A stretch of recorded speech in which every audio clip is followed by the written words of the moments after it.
Okay, thank you so much for joining me today. We're going to get started. Baruch Hashem, we're zocheh to be here together. I know it's Erev Shabbat. For some people in Israel, they're busy cooking. It's a short day tomorrow. And, for those of you in America, you're getting ready as well, I'm sure. So I appreciate you being here.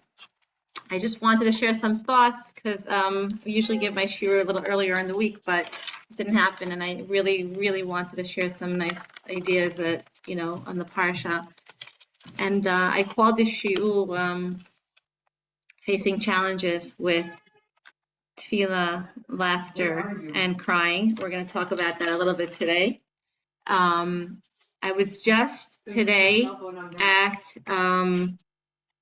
Keren. I was zocheh to be there. I, Baruch Hashem, was able to get there because I was actually halfway through. I was in Beitar, which is right near Beit Shemesh, about 20 minutes away. And then I said, I'm going to continue to Keren. And the reason I wanted to go there is because I actually stopped off in a soup kitchen. One second.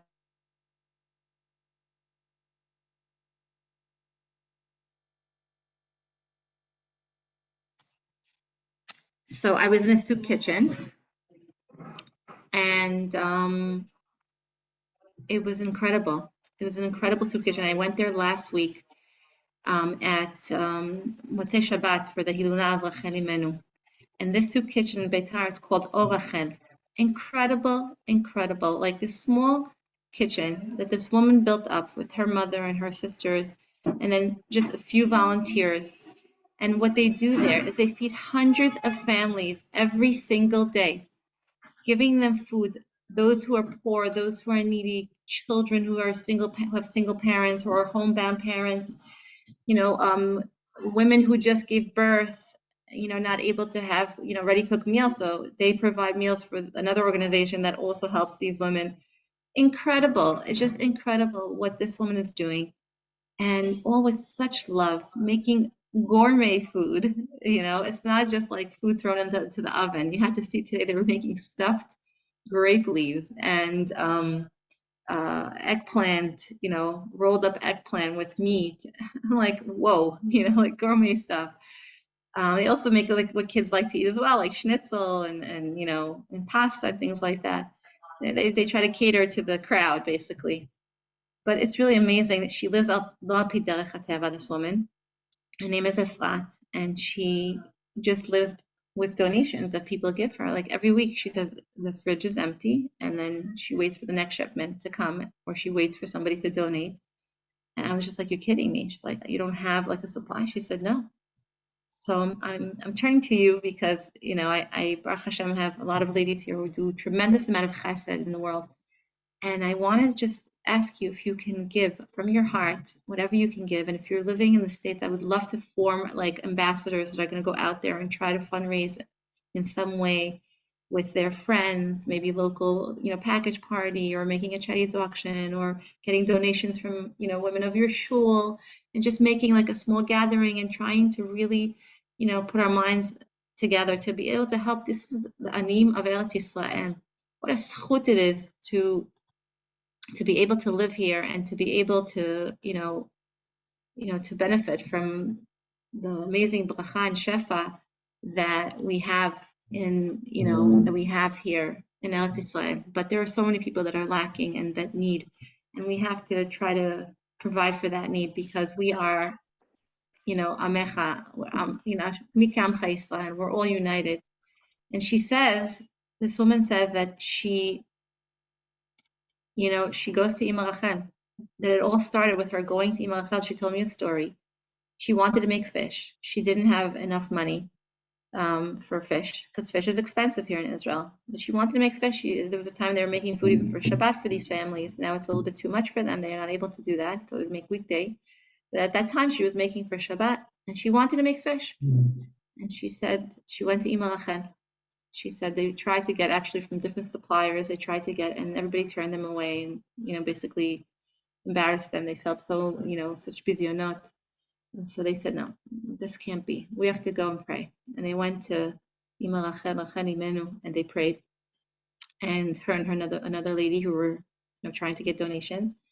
And 10 minutes after they left, she said to me that she got a phone call from somebody who had donated previously. And he said to her, I want to give you money to buy fish. Literally, that's what he said to her. She didn't ask him. I want to give you money to buy fish. And you can buy whatever fish you want, no matter what it costs. Here is my credit card. Can you imagine? Such a nes. And this is how this woman lives. Lo al pi derech hateva, not according to the rules of nature. She just, by these people who are willingly giving and donating from the bottom of their heart. He said, I want to give. And she tells him, here, I'm going to give you the receipts. She's like, I don't want receipts. I don't want receipts. This is for Am Yisrael. This is for Hashem. I don't need receipts. He says, you spend whatever you need to spend. And in Baruch Hashem, she was able to make fish for these families, what a chesed. And, the little things, like, of course, we make fish every week for Shabbat, but some families don't have that. And this is what this woman does. Incredible. And this soup kitchen is called Orachel. If you're interested in helping us to be ambassadors or to even just donate whatever you can give, I welcome you to reach out to me. I'll put my phone number here in the chat or my email. And she also has connection with the Kollel in Kever Rachel. She will get your names to be able to have them pray for you at the Kever. So you can send names for Tefilot. It should be a zchut for everybody here. If you can give. It was just Rachel Imen's yard side. I said I have to speak about it because it was so beautiful. We also had a speaker who spoke last week when they had made the Hilula. She was a woman who expressed tremendous emunah. Her name is Michal Gross, and I will get to her soon because it's related to our shiur today. So hopefully, if I don't remember, please remind me in the chat. If you have any questions, feel free to also put them into the chat. And again, thank you for those who are here. Feel free to forward the link to others to join us. I know it's a hard time of day for some of you, but I appreciate you being here. So I want to start talking about the Parasha. The Parasha of the week is Parashat Vayera, and it's a very significant title to the Parasha. We're going to see how it relates to us. But I want to talk about something interesting. We're told 3 times in this Parasha. 3 times we're told of a form of Tchiyat HaMetim, revival of the dead, so to speak. We have at the beginning of the Parasha that Sarah tells Abraham, Hava li banim ve'im lo meta anochi. Give me children, and if not, it's as if I'm dead. It's very strong language to use, but we're told that a woman who's akara, a woman who's barren, it's as if she's not alive, as if she's dead. And that's, just a reflection of how she feels. She doesn't have. And he tells her, and the Malachim tell Avraham Avinu, Ka'et Chaya, and now she'll become alive. Now she's alive, that she's going to be able to have a child, and she will live, she'll be alive. So it's a form of revival in the way that Sarah was able to have children. The second time we're told, Yishmael. We know that Hagar, did not have, she was kicked out, she was outside in the desert, and she didn't have what to give to her son to drink, and to eat. And she prayed, and it says, behold, she opened her eyes, and she saw a well. And we know that she was able to give Yishmael to drink from that well. So the second revival. The third time, Yitzchak, we know at the end of the parasha, Hashem tells Avraham Avinu to bring him, to sacrifice him. And we know that it was a tremendous act of Mesirut Nefesh on Avraham's part. We'll talk about that soon. And there he was at the threshold of death. He was at the threshold. And we know that Hashem gave him life. He came back to life. Some say that he died and he came back to life. He was revived. Even his name, according to the Zohar, is Yitzchak. I know that we all know that it means Yitzchak from Lashon Tzchok because Sarah laughed and Avraham laughed. How could it be that they're having a child in this old age? But it also, we can take the word Yitzchak and separate it to Ketz Chaya. Ketz Chaya. Ketz is the end. Chaya is life, is living. It's that he was able to be given a new life, a new lease on life when he was revived by that Kedah. Tremendous act. And then we're told in Haftarah, actually also, of another type of Tchiyah. We know about Elisha. when he blessed the Isha Shunamit, and who hosted him as he traveled. And he gave her a bracha that she should be able to give birth.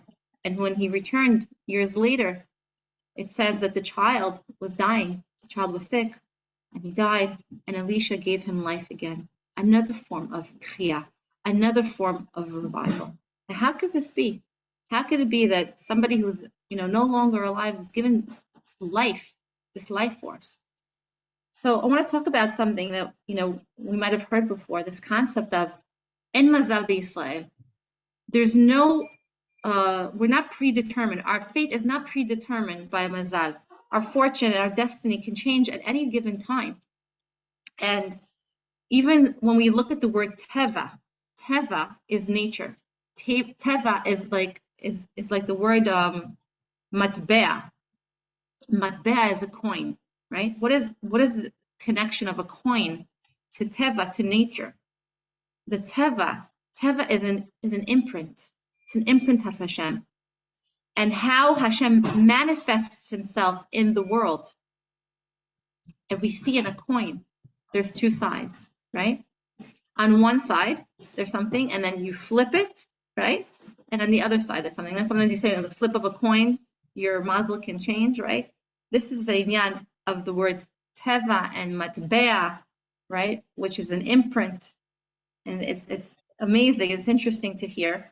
I actually was learning, there's a midrash, lekach tov, that discusses 3 types of coins, interestingly enough, in history. And this goes to show us the connection of the fact that there's en mazal b'Yisrael. We're not determined by our mazal, by our fate, by fortune. Our fate is not determined by fortune, by it's not by circumstance. Everything is hashgacha pratit.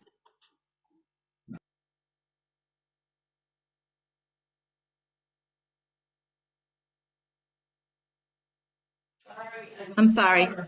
So one time where we're told about a coin is actually in the time of Abraham and of Sarah. And we're told that on one side of the coin, there was a symbol of an elderly couple. And on the other side was a young couple. Isn't that interesting? That was the matbea during their time. During the time of David HaMelech, we're told of another coin. On one side of the coin was the symbol of a shepherd with a stick, and on the other side was a tower, fortress. So we know that relates to David HaMelech. Of course, the elderly is Abraham and Sarah, right? How they sort of were given a new lease on life. And the second one, the shepherd and the stick, is relating to David HaMelech. He was a shepherd. He was a ro'et son. And the other side was the malchut that was going to come from him. His son was going to build the Bet HaMikdash. And that was symbolic of the tower and the fortress. And the third type of coin is Mordechai and Esther. During the time of Mordechai and Esther, we all know that there was a coin that coin depicted on one side, Sak va'efer, Mordechai, when he sat and he mourned because the Jewish people were going to be destroyed with Haman. So he put on sackcloth and efer and dust. And he mourned. It was a sign of mourning. So that's on one side of the coin. On the other side of the coin was a golden crown. And of course, we know that Mordechai was then crowned to be the king after the Jewish people were saved with Mordechai and Esther. And so we see the two sides of the coin to show us that the mazal of a Jew can change like the flip of a coin, right? In the blink of an eye. Yeshuat Hashem keheref ayin. And what can help us to change our mazal? We all know the power of Tefila. We see Rachel Imenu was just her yahrzeit. She utilized this koach of Tefila, of davening to Hashem. Throughout her life, she knew that she was supposed to marry Yaakov, but yet she chose to give that up, to give her sister the signs, to give up her whole future. It wasn't just about the signs of being the Akeret HaBayit. She still was the Akeret HaBayit, Chazal tell us, but she wasn't, worthy. Not worthy, I should say. She wasn't. She didn't get to have the first dibs as marrying Yaakov and having children with him. Of course, we know from her come Yehuda and Benjamin, where we come from, right? Bnei Yisrael come from, but yet she still gave up that reign of being the Ikal, the main one, right? She gave that up to her sister. And we're told that, what did she give up? What did she give her sister? She didn't make her sister feel like she was giving up anything. She just gave her simanim, the simanim that she made up with Yaakov. And what were those simanim?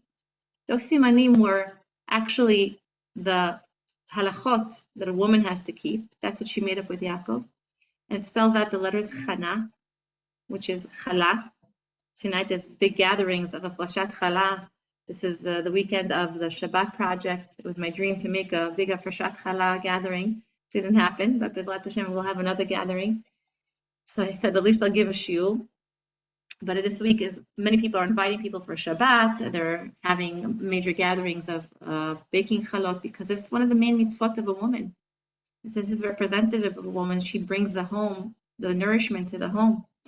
And so there's a big inyan to do a Parashat Chala, like the Kohen. We would give the Kohen the portion of the Chala. Right? Today we're separating it, but it's an act of kedusha. She also told her another siman of hadlakat hanea, right? That was the mitzvah of a woman. And the third one was the d'chot nida, taharat mishpacha, keeping the purity of the home. From there, we learn the three mitzvot of a woman. We're going to talk about it actually next week with Parashat Chayei Sarah. But we see that she gave up these simanim, and she didn't even tell her sister that this was like the sign that she made up with her husband.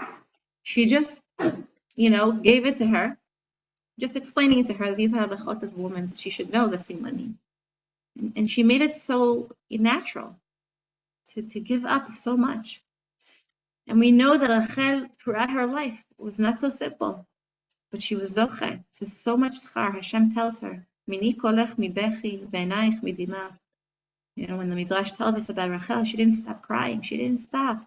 Hashem said, "Stop crying. Ki yesh sachar lepulatech." There's going to be a reward to all that you have done. And we know that we today are zoche to go to Kever Rachel. Baruch Hashem today was zoche to go. So many people gathered there this week to pray to Mama Rachel, to their mother. She's not buried with the rest of the Avot. She was buried on the outskirts. She was buried alone, which also teaches us this concept of aloneness, the levad. This Rachel felt she was so alone. She was alone in her plight. She didn't tell her sister. She was alone in a sense that she felt that there's nobody to help her because nobody understood what she had done even. This power, this act that she did, a powerful act of mesirut nefesh, for the sake of her sister, for the future generation. And we're told that Hashem tells her, your reward is unmeasurable. This is the power. Really, when we think about it, she's not alone. Because look today, how many thousands, hundreds and thousands of Jews are constantly going to Rachel Imenu to pray to her. And in her schut it says, Shavu vanim ligvulam, all your children are going to come home. Ladies, we all have these times that we feel this aloneness. We're never alone. We're all together. We all have something we're going through. And we should never feel alone. We should always realize that we can turn to HaKadosh Baruch Hu, and HaKadosh Baruch Hu loves each and every one of us. Every one of us is a bat melech, a princess of Hashem. And we should always daven, because we don't know what the sechar is, and we don't know what it means to look back afterwards. What's going to be? What is going to be? How are we going to be? How are we going to, the reward that we're going to get, what our children are going to have, our great-grandchildren, the schut of the tefillot, the schut of the emunah, the em of the emunah, the mothers that hold on to their faith. We have to hold on to our faith. We have to hold on to that emunah. We have to hold on to the koach that we have of tefillah. So there are many ways to transform your mazal. That's what we're talking about. And that the matbea, the coin, is like the opposite of teva, right? It seems like it's teva, it seems like it's nature, but it's manifest. Hashem is manifested in there. It says teva is begematria ha'elokim, the name of Hashem. If we look at nature, we see Hashem. We see it can't be like this beautiful is trees and everything in nature, the sun, the moon, everything that's being po'el, how Hashem put it in its place. We say this in the Bechot Kriyat Shema every day. Mechadesh b'chol yom tuvo. Hashem always is renewing creation for who? For us. We have to thank Hashem. We have to see Hashem in it. So how can we transform our mazal? So 3 things: Tefila, Bechi, and Tzchok. We learned this from the Parashat. Tefila is our prayer. The koach of our prayer is immeasurable. And we see this of Avraham Avinu throughout as he's praying. Avraham pleaded for Lot, right? He pleaded for Lot to be saved. He didn't even have the merit to be saved. And Baruch Hashem, in the zchut of Avraham pleading for him, he was saved from his captors. We also know that Sarah and Avraham prayed for a child and was zoche to have a child in such an old age. Tremendous koach of tefillah that we have. And we have to utilize it to change our mazal. We learn Bechi from Hagar. Hagar cried. She maybe wasn't deserving, but she cried. She cried out to Hashem that her child should be able to have something to drink. He shouldn't die. She was outside in the midbar. How is my child going to live? And she cried and cried. And it says, Vayifkach Hashem et eineha v'tar be'er. And Hashem opened up her eyes. It's as if the be'er wasn't even, it was always there, but she didn't see it. And she saw it. All of a sudden, Hashem opened her eyes and she saw it. And her son was saved in the zchut of her tears. It's tzchok. We have tzchok, of course, from Yitzchak, right? That when Sarah, and also when Abraham was told, you're going to have a child in your old age, what are you talking about? They laughed, right? And they couldn't even believe such a thing was possible. Lemana min hateva, right? It's above and beyond nature. And also Sarah, she laughs when she hears, and she says, people are going to laugh, and that's why they named him Yitzchak, Tzchok. Bechi and Tzchok are very interesting things that HaKadosh Baruch Hu gives us. But through Bechi and Tzchok, we're able to connect with Hashem on a higher level. Sometimes we're crying from a very deep place, and we only can connect to that place with our cry, with our tears, right? We're only able to really, truly feel Hashem through our bechi. We see that Rachel cried. Hashem tells her, stop crying. But tears she merited to be able to be zochet to tremendous yeshuot for Am Yisrael. Do we know what we can accomplish with our tears? Dima. But when we cry from that deep place, from the chisaron, that Hashem, I don't have anything. En od milvado. Connecting to that en od milvado. There's nobody. I'm alone, but I know that I have you, Hashem. Not from desperation, not from the point that, I'm giving up, but from the point of connection to HaKadosh Baruch Hu, from that deep place. And Hashem gives us the lax so that we should connect to that deep place. And sometimes we have a laughter, and we have this laughter that's so powerful, right? That we're able to laugh and just completely let go. And we need to learn to do that. Sometimes we need to just let go. I just learned this tool in an amazing class with Rabbi Biton.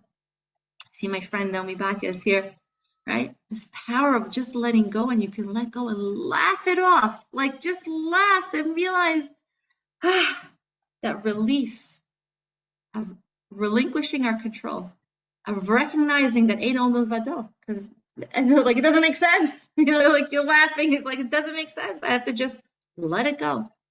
And what a relief that is. It's such an important tool that we have to have. And it says, Az yemales chokpinu, then our mouth will be filled with laughter. When is the az? When is that az? Az is gematria 8. Lemala min hateva. 8 is above nature, 7 is nature. And 8 is a lemala min hateva, when things are just beyond my control. There's nothing I can do. I'm relinquishing control, Hashem. I'm laughing. I'm just letting it go. And we need to learn this tool, such an important tool, to be able to let it go and to laugh, to truly laugh from a deep place. Not laughing chas v'shalom out of mockery, but laughing out of a deeper place. And actually, Lot, when he tells his family to leave Sodom, they laughed at him. That was a place actually of mockery. It wasn't that kind of laughter that we're talking about. And the word tzchok itself, listen to this. The word tzchok itself comes from 2 words, tse and chok. Tse and chok. Go out of what is the chok, what's the law. Because something that is limited, this is it. This is the law. This is what you have to do. So to experience true laughter, we need to transcend nature, the laws of nature. We need to transcend that we're not bound by nature. We're not bound by teva, right? We're not bound by mazal. That's who we are. And we have to believe that. And this is the laughter that every Jewish woman can have, this capacity of true laughter, that any situation can change. Look what happened to Sarah. Look what happened to Abraham Avinu in their old age, right? It can change and it can improve. That there's a difference between the tzchok of emunah, like we mentioned, and the tzchok of Sodom, right? Sodom was mockery. Sodom was putting down. It was, was in a way very, berating, right? Holy laughter declares something else. It declares Hashem's greatness. Ein od milvado. That Hashem is kol yachol, that Hashem can do everything and anything. Whereas the tzchok of Sodom was cynical. It was intended to make chas v'shalom Hashem less, to make it insignificant chas v'shalom. That's not what we're doing when we're laughing. When we're laughing, we're showing, wow, Hashem, you can do anything. Wow, Hashem, you're so great. Laughter allows us to see the bigger picture. Laughter allows us, like we said, to let go and internalize that I am not in control, that I'm in the hands of Hashem.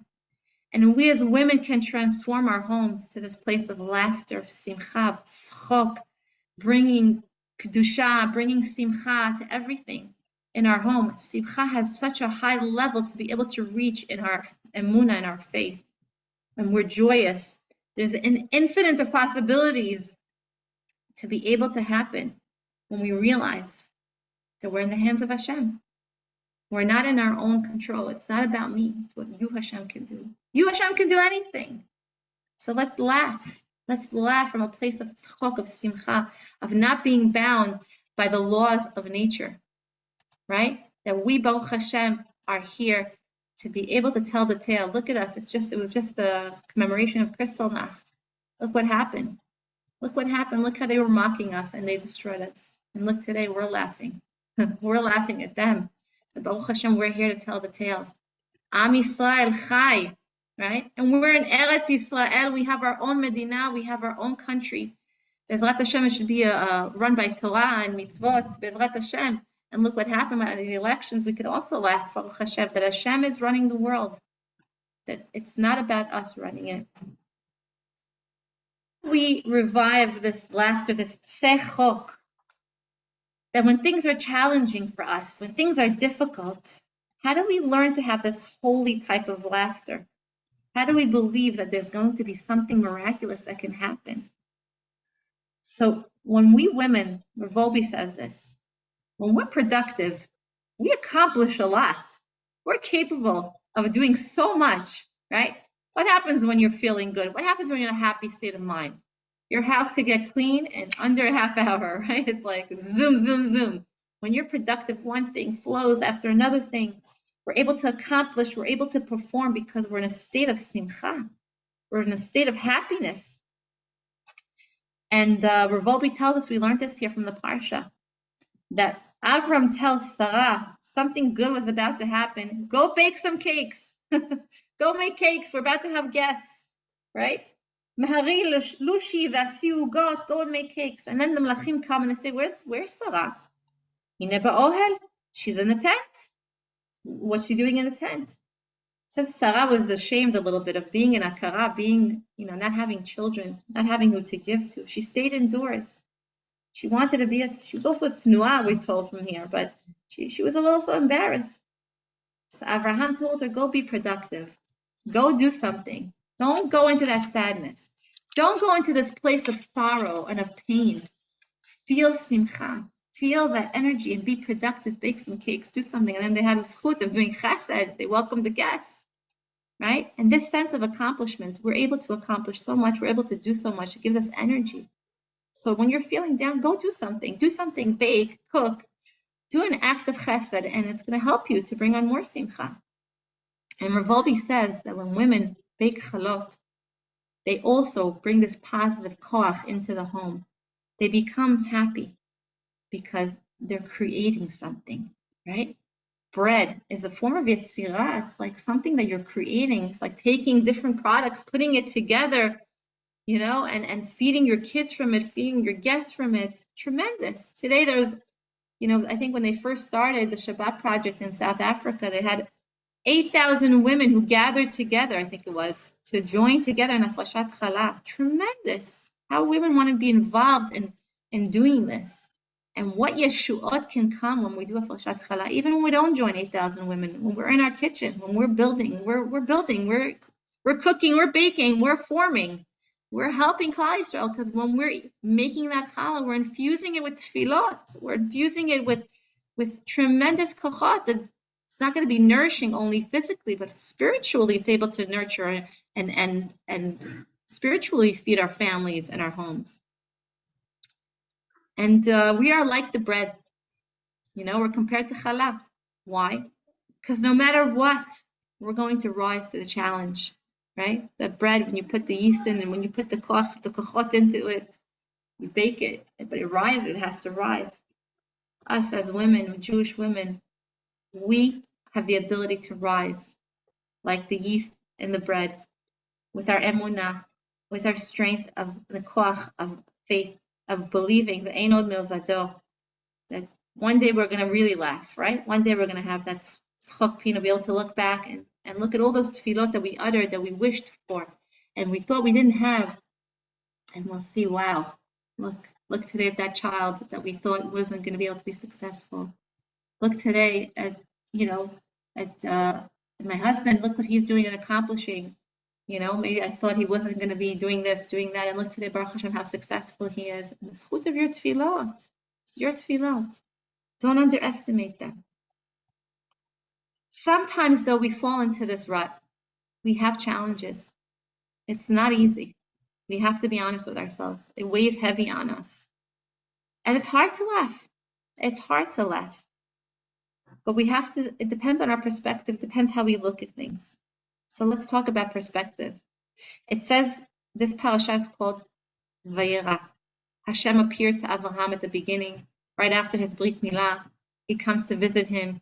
He gives him that sense of, I care about you, I'm here. He does Bikur Cholim. He does a mitzvah Bikur Cholim. It says Avraham also, when he saw the guests, Vayisayna, Vayar, Vayine Shalosh Anashim. And he picked up his eyes, Vayar, and he saw. And what did he see? He says, Shalosh Anashim Nitzavim Alav, Vayar, Vayiratz Likratam. And again it tells us, and he saw them, and he ran towards them. Why does it say it twice? He saw them. What's the second seeing? He says that he didn't only see 3 people at face value, because initially he saw 3 people coming, and it looked like 3 people who worshipped idols, right? And then it says he took a second look, and he perceived. He saw maybe the reason that they stopped, because they needed something. And he took the opportunity to do something about it. And he brought them in, and he welcomed them as guests. Right? So initially, his first seeing, the first glance, was maybe not correct. So he stepped back, and he looked again, and then he perceived who they were, and he was able to give them what they needed. Right? He saw they were hungry and thirsty, and he gave them food and drink, and of course the chesed that he did for them. So we have to learn from this, that every first encounter stirs up in us sometimes a fear. Like the first time when maybe you're going on your first date, right? Being single, first time getting married, the first time becoming pregnant, the first time becoming a mother, giving birth, first time dealing with that challenge, that difficult child, a difficult situation. And we have these fears how is it going to be? How's it going to turn out? How's it going to turn out? I can't think of this. What's going to be? What's going to be with this child? What's going to be, how am I going to go through this? How am I going to go through these birth pains, right? Sometimes we remember that first time, and by the 8th, we're like, okay, I could do this, right? And we have that koach. But with Torah, with our emunah, we learn not to take things for granted and to look again that if sometimes we look again at the scene, then the scene will unfold differently. And instead of looking and just seeing idol worshippers, they're just men, we realize that maybe we can do something to help them. Maybe they need something, right? So we need to zoom out. Here we're on a Zoom, we're zooming in. We need sometimes to zoom out also when it comes to our life and look at the challenge outside of us. Sometimes step back, let go, and maybe try to see maybe there's some good here. Maybe Hashem wants something for me. Rabbi Nachman says that every chisaron, every lack that we have is to get us to a different level, is to get us to climb to a higher level, to connect to Hashem in a much spiritual higher realm than when we started. And sometimes the nisyonot, the heaviness, is really an opportunity for us to fly. We really have to realize that Hashem gives us challenges so that we should be able to learn and grow from it. And maybe then we'll have more energy when we look at it differently, when we change our perspective, when we put the right glasses on. And we'll be able to have tzchok. It won't be just bechi, right? Of Hashem, I can't do this, which is okay because it connected us. We realize that it connected us. But all of a sudden, it can become laughter. That despite the hardship, despite the feeling of the stuckness, I connected with you, Hashem. And I let go of my reins. I let go that I'm not in control. I can't do this. I can't handle this on my own. I need you, Hashem, to step forth. Help me with this child. Help me with this situation. Help me to be able to carry this. I can't carry this on my own. That's what Hashem wants. The reason He made all Imahot and Avot, they were barren. They didn't have children. How come? It's not just a story repeating itself. Hashem desires the tefillot of tzaddikim. He wants to hear us. And He wants us to forge a relationship with Him. And the more we look at the chisaron, that lack, that not having, that stuckness, right? Realizing that it's a way for me to connect to Hashem and to grow from it. Then we'll come to the tzchok that we said, and we'll be able to look back and see the good in it. We'll be able to see that Hashem is doing a chesed here. I have so much more to say, but just in talking about this mitzvah, the achnasat orchim, I want to again reiterate the tremendous chesed that this woman is doing. Efrat, my dear friend that I just met at Or Rachel, the soup kitchen, she's providing them, she's doing achnasat orchim in a way. She's providing an ohel. It's an ohel, an open door. Anybody can come in and request. And she's told me people who come, who ask for other people because they're embarrassed to ask, and people who are going through crisis, trauma, depression, and they don't have food in the house. Sometimes she hears from teachers. She tells that they tell her that their kids are coming to school without food, or they reach the child services, and then they reach out to her. These are direct, people that she's in contact with that know the families, directly, and she just gives and gives from her heart. She never turns anybody down. What a heart! What a achnasat orchim! What chesed! I was just reading. Sivan Rav Meir was saying how she was supposed to go, and she's a newscaster. She was supposed to go and do the news, and it was pouring rain. So the cameraman wanted to come into her house, I guess, to set up whatever they need to set up. And she's like, "Oh my gosh, my house is such a mess." And then later on, somebody knocks on her door. A friend of a neighbor says, "Can we borrow this?" And she has to welcome them in, and she's like, "Oh my God, I don't want them in my house right now." Did Avram think that way? Did Sarah think that way? Oh, I don't want these guests in my house right now. I'm not ready for them. There's a mess here. That's not what Hashem wanted. Hashem wanted them to bring them in. And she was just saying, sometimes it's easy to have guests. Sometimes it's not so easy. It takes mesirut nefesh. It takes, being able to give of ourselves when we're not even ready sometimes, and caring for another person who doesn't have as much as us. So invite someone to your house. Call them, invite them for Shabbat, And if you can't, maybe give somebody a meal. Maybe you can donate to this amazing soup kitchen. Please be in touch with me. I will put my information in the chat. And for those of you who have my number, if you would like to donate, like to help in any way to try to raise funds for this incredible soup kitchen, I really, it would be a big zchut. I want to talk about this nisayon, the major nisayon of Avraham Avinu. At the end of the parasha, we're told the last and final test of Avraham, the 10th test, of Akedat Yitzchak. Tremendous test. How is it possible that Hashem tells Abraham, you're going to have seed, you're going to have generations that come from you? It says, look outside, look at the heavens, and look to see what's out there. You can't count them, right? And then he tells him, oh, take your son, your only son, the one that, the one that you love, and now bring him to sacrifice him on the altar. What an act of tremendous mesirut nefesh that Abraham is showing his emunah in Hashem. That was a test of his emunah, and it was the highest level that he was able to reach to say yes, to be able to go and willingly, wantingly do this because this is what Hashem wanted.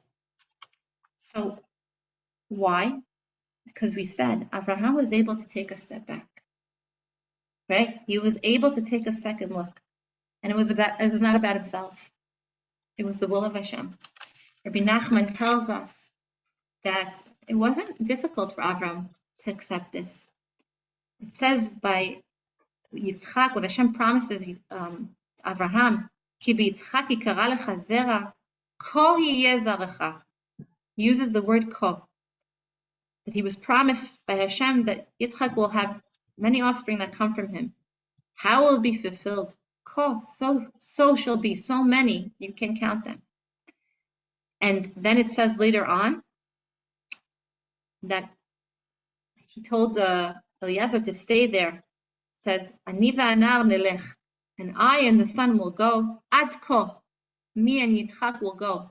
He told Eliezer and Ishmael to stay there, and me and my child will go, ad ko, until here. The same ko, kaf he, the same words that he used.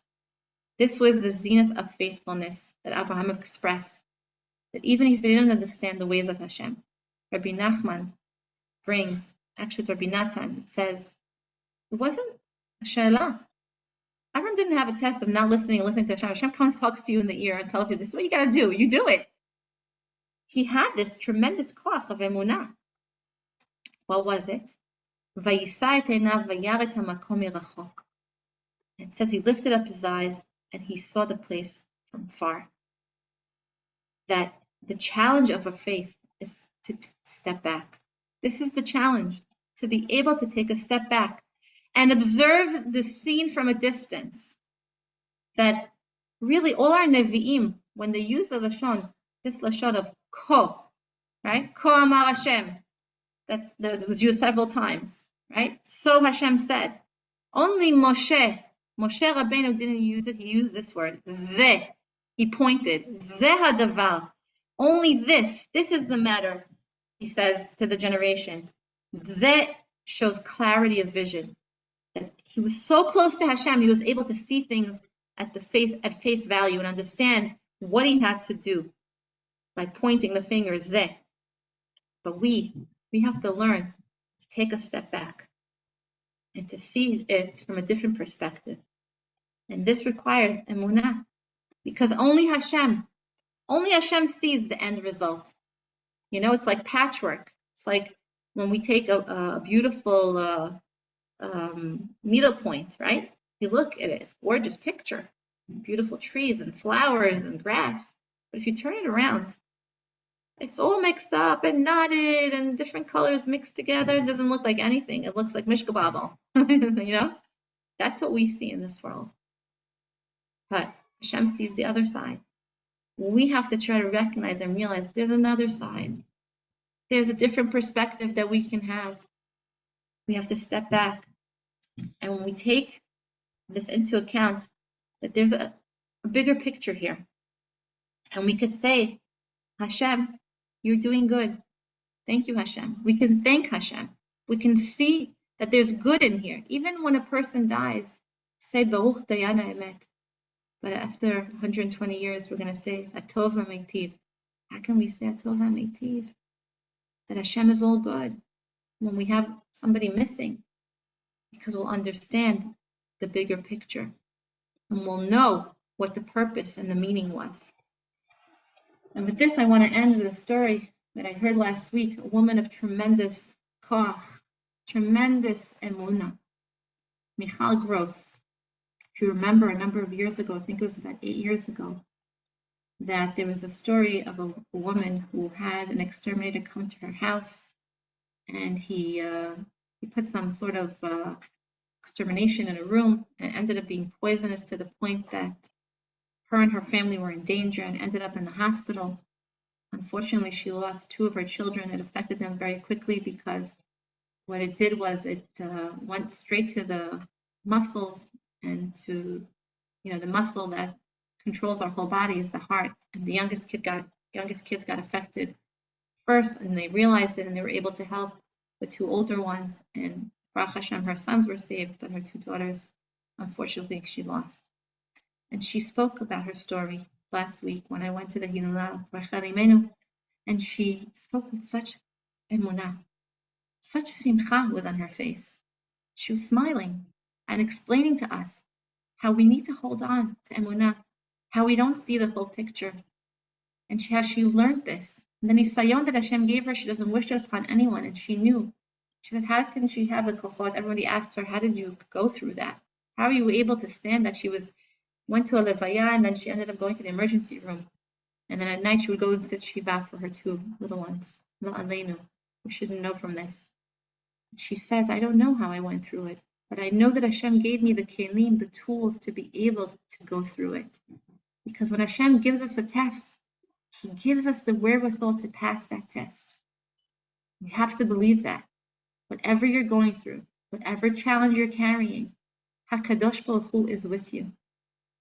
Ko, ad ko, until here. Hashem is here, and we have to believe that if we just step back, we'll be able to see. The name of the place where the Akedah was called Hashem Yira'eh. Hashem is seen here. And she said to me, I asked her afterwards, what do you want me to share with the ladies? I got such chizuk from you.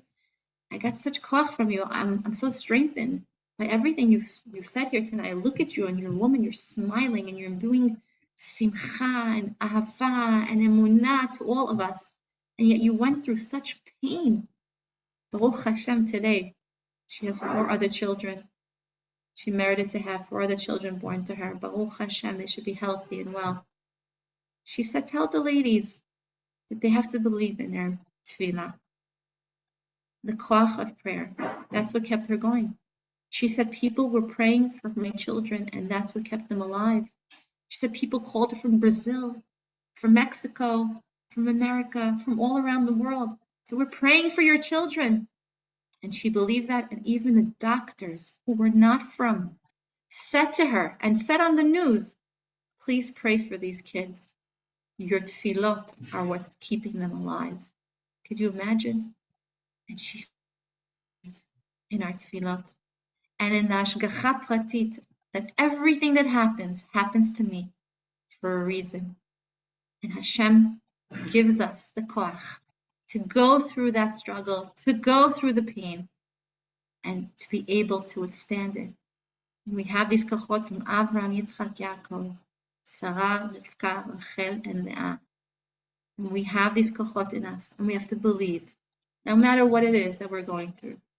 If we believe in our tefillah, and we believe that Hashem is here, if we step back, sometimes we need to step back, we can laugh. We can even laugh at it.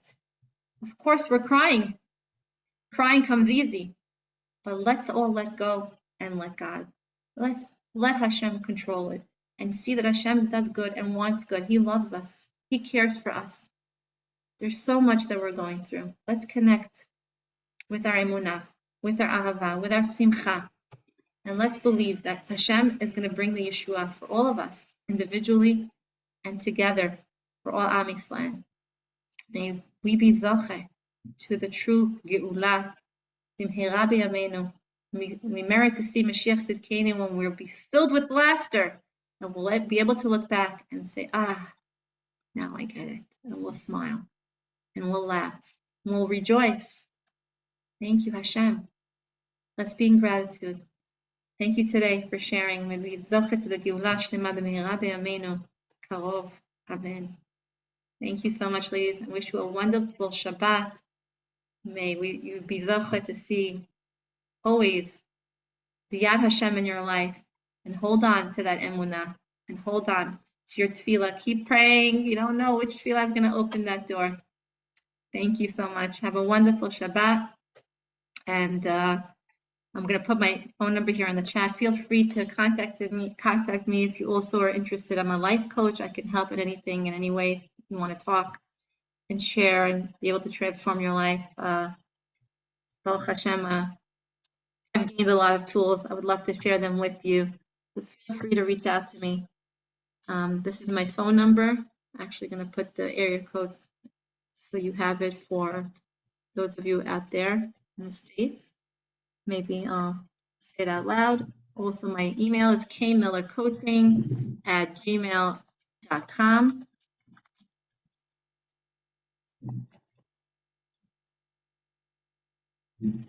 And feel free to connect and share. Thank you so much. If there's any questions, anybody wants to ask a question, I'm willing to answer now. Thank you, Ariella.